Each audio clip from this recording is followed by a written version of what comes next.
And I think our viewers should understand, depending on what age the trauma happens, you might get different effects. For example, if small children experience trauma during the first 5 stages of brain development, you might see a different effect when they're adolescent or teenager years versus our military men and women who are in combat, and they come back traumatized. I think what we want to do is set a baseline. We want everybody to understand that brain development really doesn't stop till you're about 24, 25 years old. And it's that fifth stage that starts right around puberty where you see the most profound effects as young adults experience trauma. If you look what's happening at the Middle East, if you look at the average age of our military combatants overseas, 19 years age, they're not done yet. You're not even done through puberty until that final stage of brain development. And we can see readily the effects of what happens to experiencing combat for those folks when they come back.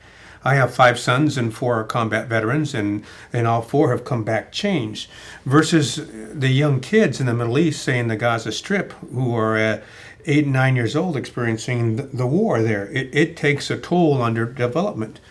And basically, some of the research suggests that people can become sort of inoculated to violence, for lack of a better word, that the effect of violence seems to be less with them if you experience it all the time. So when we look at violence, you got to look at what age and the type of violence that's perpetrated on your patient, so to speak.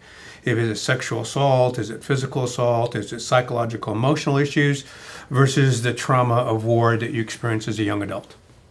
Right. So if we had to kind of break it down and relate it to maybe some of the young people that we're starting to see, and I know you and I have talked before, in poverty being an issue of trauma as well, and the effects that it has. And I think that, and I'm not saying that every person who has grown up in poverty has some type of trauma or is guaranteed to have trauma, but I think we're starting to see, or we know that there's a strong correlation between poverty, young people, and the outcome on the rest of their lives and the decisions that they're making. Let's be honest with each other. If we look at one of the current humanitarian crises that's affected the United States, we have approximately 57,000 unaccompanied youth, minors under the age of 18 who have migrated from Honduras and El Salvador, trucked across Mexico and come in to our southern border, plus about 40,000 single moms with kids.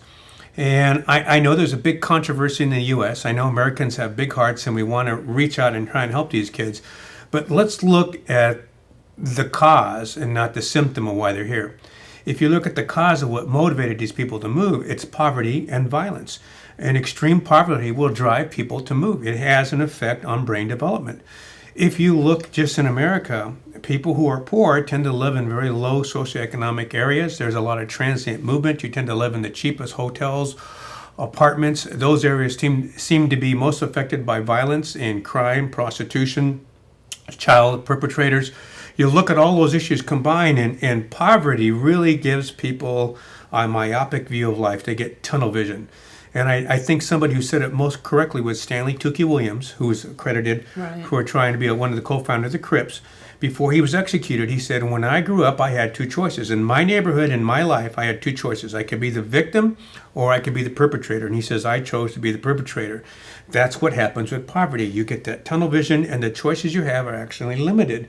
And so kids tend to make bad choices, and the effects of poverty have profound effects on brain development later on in life, especially if they're 8, 9, 12 years old, 13, 14, 15, 16, because they'll make a mistake that gets them involved in the criminal justice system, and once they're there, they're pretty much lost.